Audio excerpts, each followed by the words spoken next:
Behind the Brand takes an inside look at the people that are making things happen. From up-and-coming entrepreneurs to the big guys, we show you how they go about their business. Meet the innovators with the know-how and vision to succeed. Get behind the brand.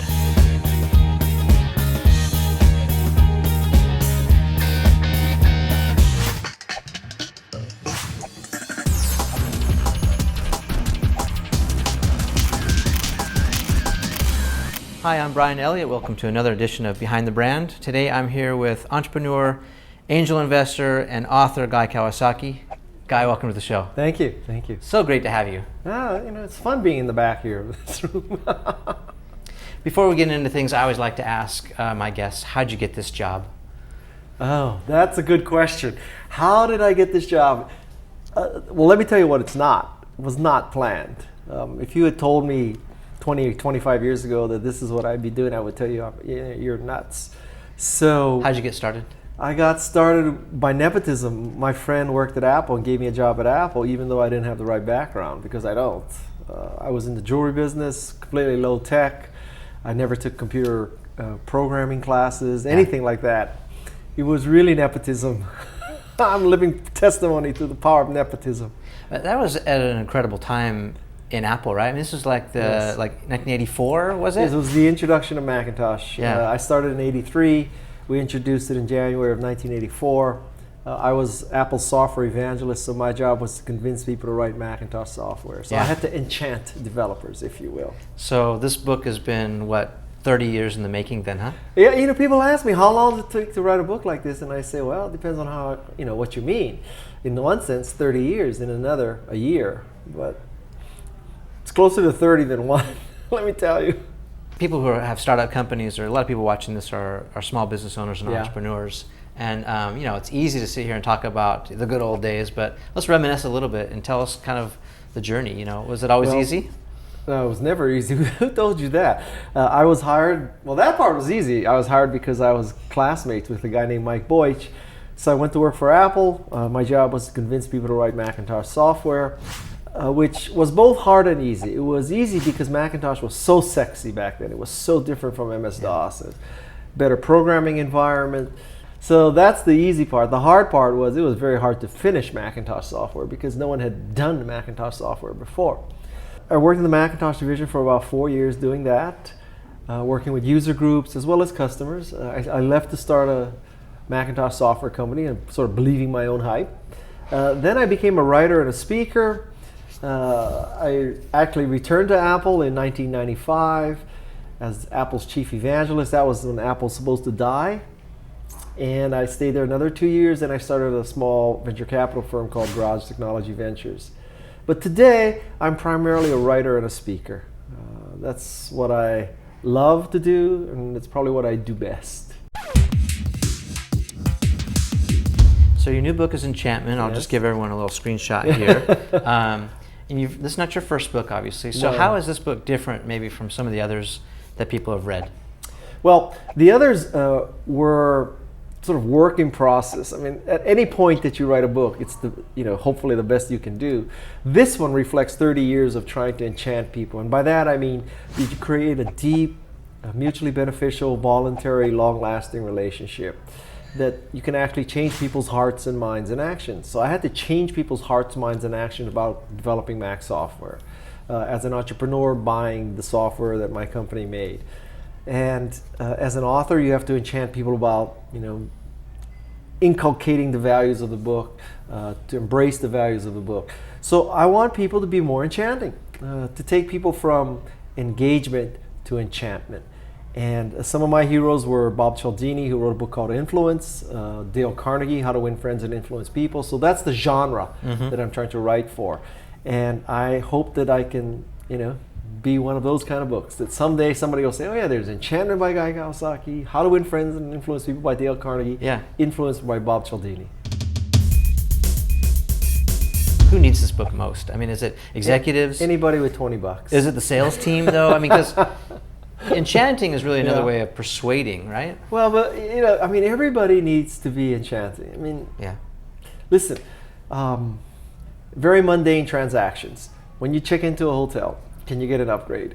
You know, when you check into an airline, can you go from center seat in economy to aisle seat in first class? Right. A lot of that kind of stuff is about your smile, your trustworthiness, you know, how you come across. Are you positive? Are you negative? Well, let's talk about that. Let's talk about that for a second, because those people are on the front lines and they usually don't have the power or ability to make big decisions.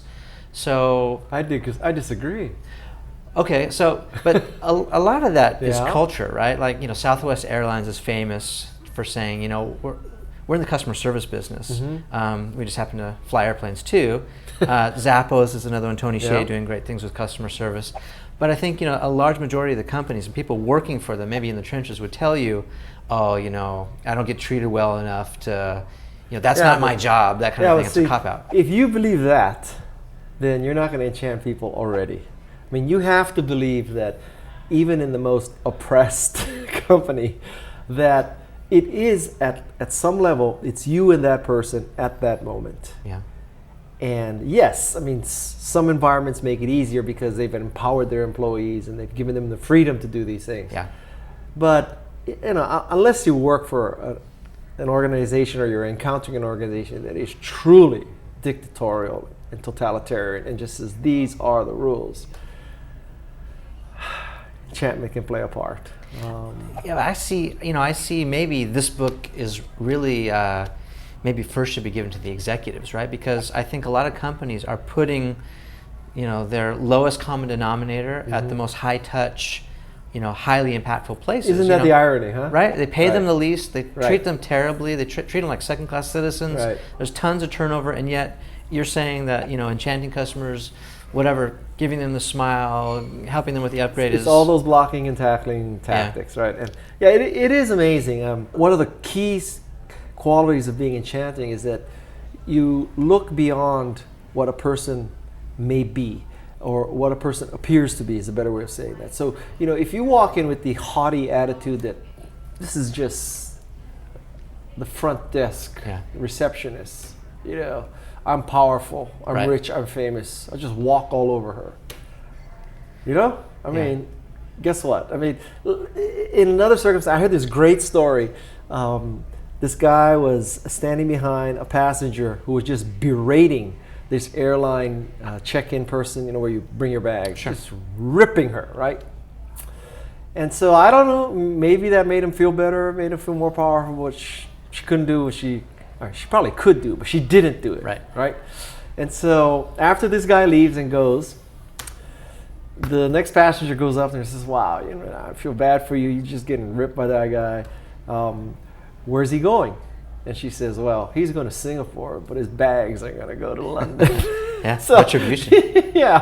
So one of the real tests of a good person is how you interact and how you treat people who are seemingly less powerful than you, less rich than you, you know, who should be your servant, who should be, you know, kowtowing to you. Right. Because anybody will suck up to a powerful rich person. Sure. Right? That's obvious. To suck up to the Wall Street Journal, suck up to the New York Times, suck up to that. But it's how you treat the theoretical lonely boy 15 on Twitter with 15 followers, doesn't work for the Wall Street Journal, New York Times. Arguably, that's the test of enchantment. Because, you know, what can lonely boy possibly do for me? Well, actually, I believe that nobodies are the new somebodies. Yeah. So in the old world, you used to suck up to the powerful people. They would bless your product, make you successful. Sometimes. The new way, nobodies are the new somebodies. And if you get enough nobodies, theoretically the lonely boy 15, to embrace your product, to love your product, to use your product. One day you wake up and you have thousands of people using your product. At that point, the A-list has no choice but to cover what you do. I believe that's how marketing works now. It's because of Twitter, Facebook, and blogging. And now Google+.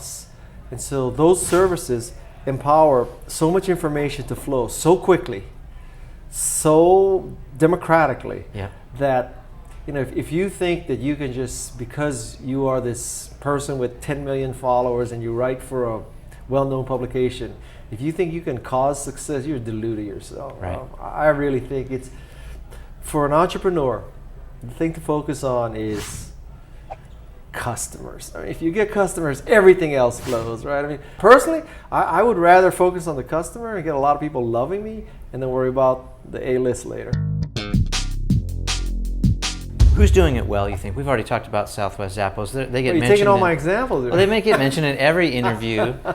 We love Tony and we love what those guys are doing, but maybe let's think of something else. Who else is doing it well? In terms of enchanting customers? Yeah. Well, the 3 pillars of enchantment are likability, trustworthiness, and a great product.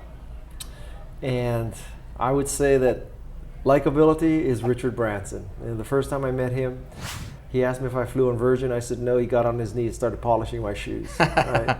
That's the day I started flying Virgin America. Nice. Likability of Richard Branson. Trustworthiness, Amazon. They trust you. You buy a Kindle book. You have 7 days to return a Kindle book. You know, lots of people could read a book in 7 days. Zappos, buy shoes. They pay shipping both ways. That's trustworthiness. Yeah. And quality, I have to say, you know, I don't work for them anymore, but it's Apple, man. I mean, you know, Macintosh, iPhone, iPod, iPad, everything. Look at the difference between Apple and most computer companies. Most computer companies, they promote, they discount, they bludgeon, they do whatever it takes for you to buy their computer. Right. Apple, on the other hand, enchants you. And you sort of internalize their values.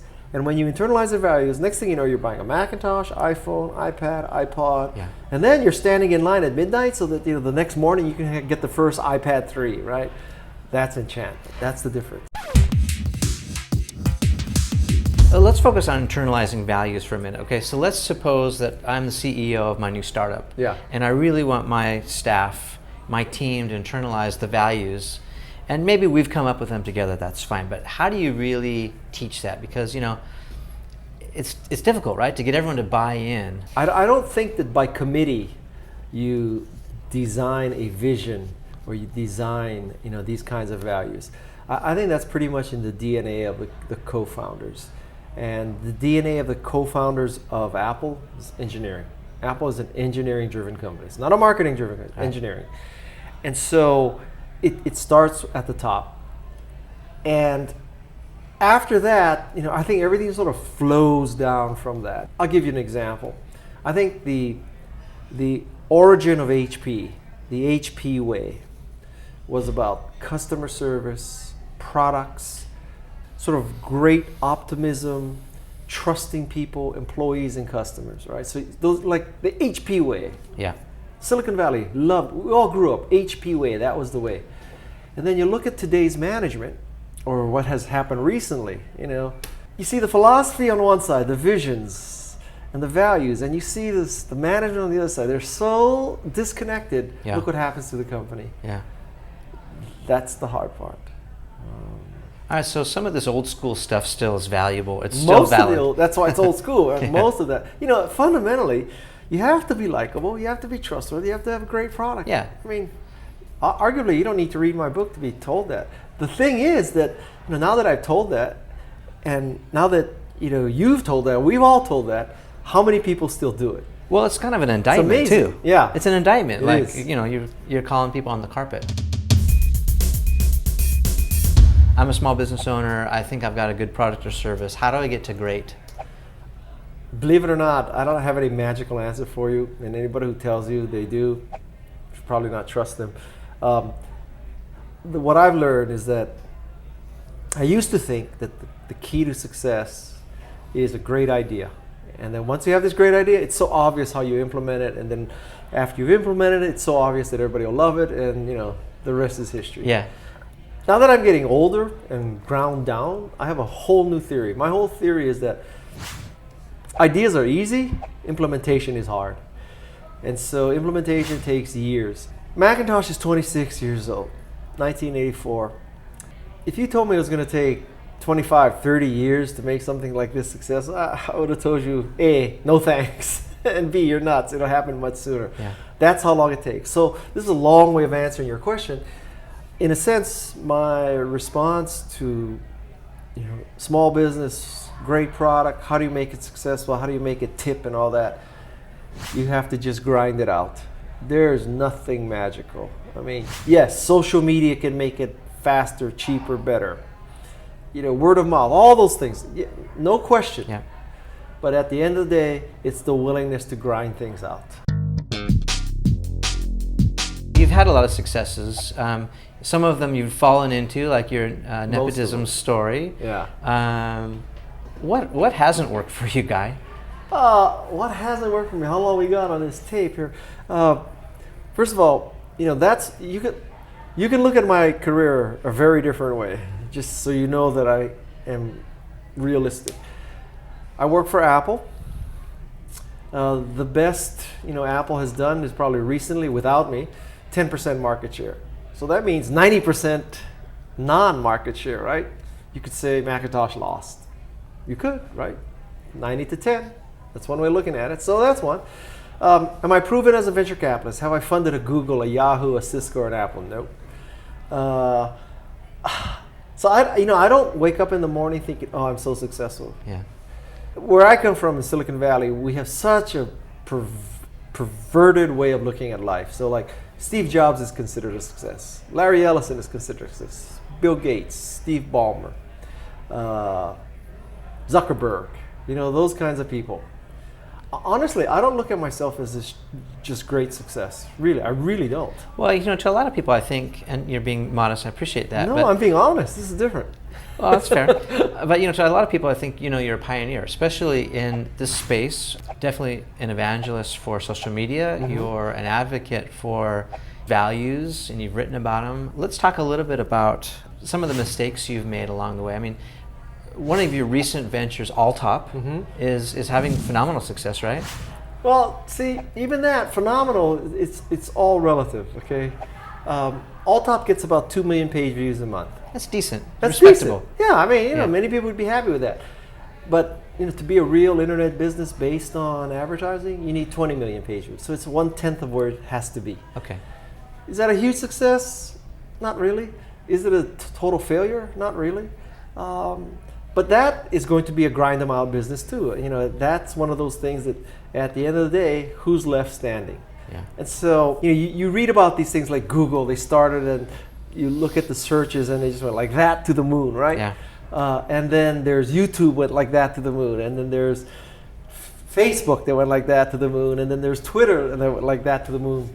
Like we're coming to the end of the list of things that went like that to the moon. Yeah. It's not so easy. But being second, third, fourth, or even 10th in a market is not so bad either if you carve out your niche, right? That's true. Yeah. That's true.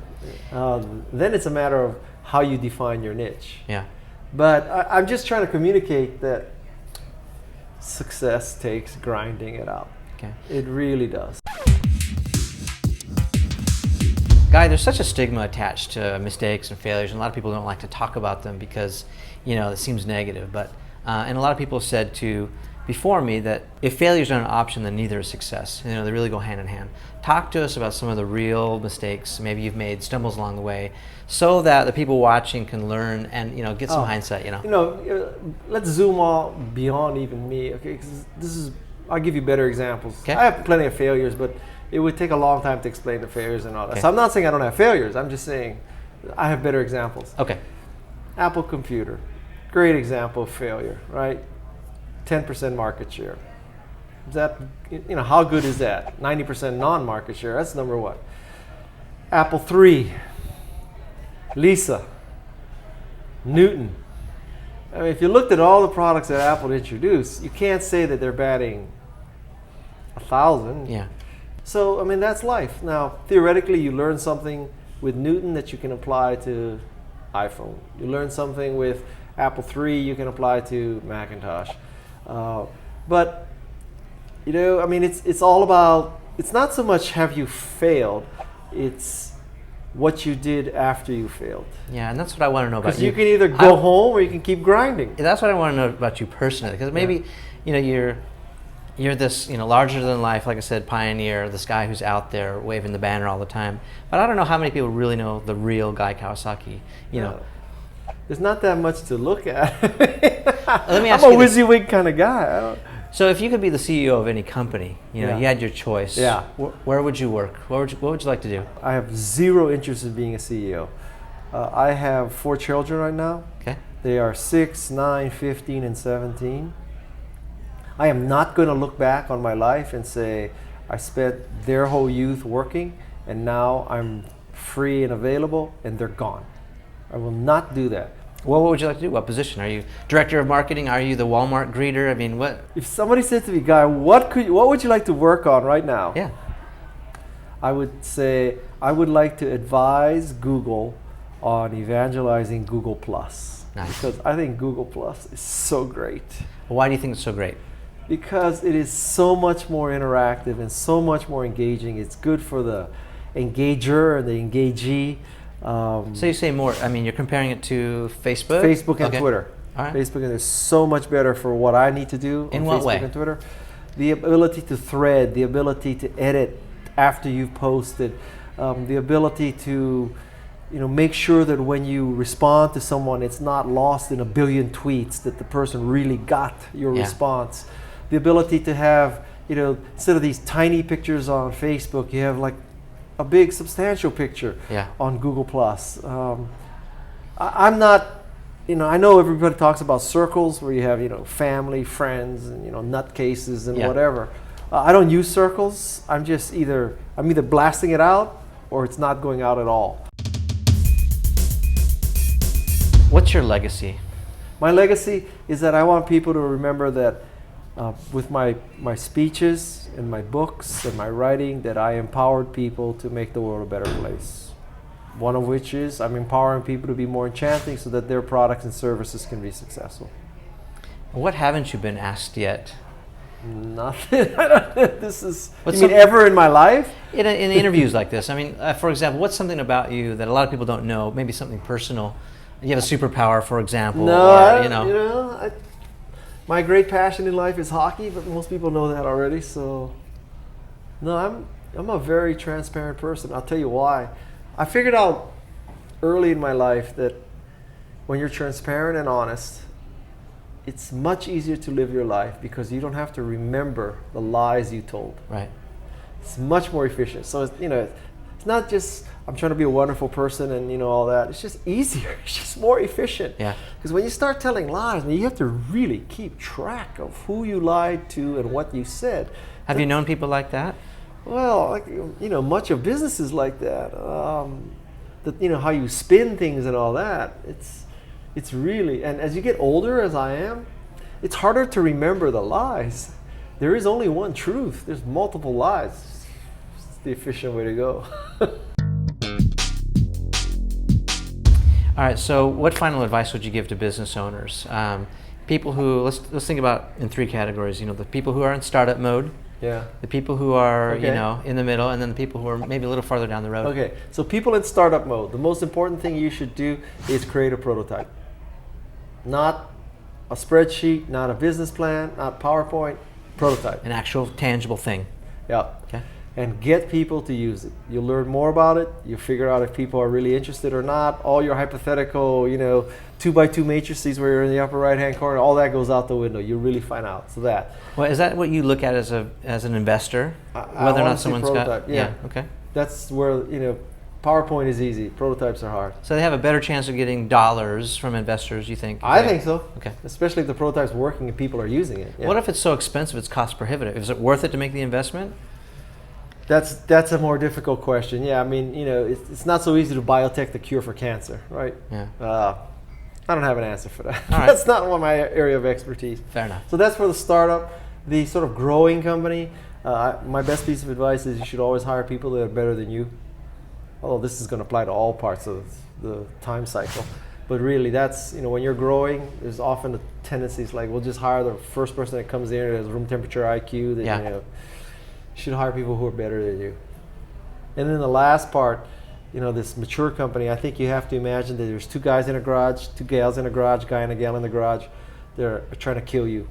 And they're not concerned with the installed base. They're not concerned with all this kind of stuff, your garbage and your overhead and all your historical problems. They also don't have the advantage of your cash flow and your customer base and all that. But there are two people in a garage trying to kill you. So you need to kill yourself before they kill you. Apple had to create a Macintosh before somebody else created a Macintosh to kill the Apple II.